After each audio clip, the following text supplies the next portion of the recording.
वाळलेल्या हरभऱ्याची भाजी करणार आहे. त्याला मिरची पावडर, मीठ, एक टमॅटो, ही लसूण टिचून घेतलाय, ही बाजरीचं पीठ ह्याला लावायला. तर आता बघा, ह्याला असं आधी पिठात चोळून घ्यायची असते अशी करून. ह्याची पातळ भाजी होती, गरगट.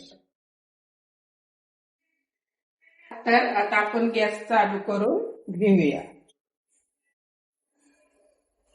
गॅस चालू करून घेतलाय, आपली कढई चांगली तापून देऊया. तेल टाकून घ्यायचं. मस्तपैकी तेल आता गरम होऊन द्यायचे. थोडीशी जिरी त्यात पहिली टाकून घ्यायची.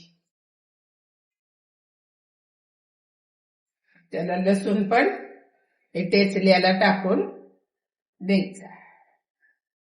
एकदम छान आता लसूण आपला भाजलाय. पाणी नाही टाकायचं ह्यात. ही भाजी, मिरची, मीठ ही सोडून द्यायचंय. त्याला हलवून घ्यायचं आणि मग वरनं टमॅटो त्याच्यावर टाकायचं. हे असं एकदम मस्त पैकी याला तेलातच भाजीला परतून घ्यायची. आणि आता ही टमॅटो टाकून द्यायचा आपल्याला त्यात. एकदम मस्त पैकी होती, खायला पण छान लागती. आता ह्याला आपण पाणी टाकून, ह्याला टमॅटो भाजून घ्यायचं नाही, कारण छान लागतं. पाणी टाकून द्यायचं थंड. तर ह्याला असं साधं पाणी आपलं भाजीला वापरतो की टाकून घ्यायचं. तुम्हाला सुकी बनवायची असली तर तुमच्या मापान टाकू शकता.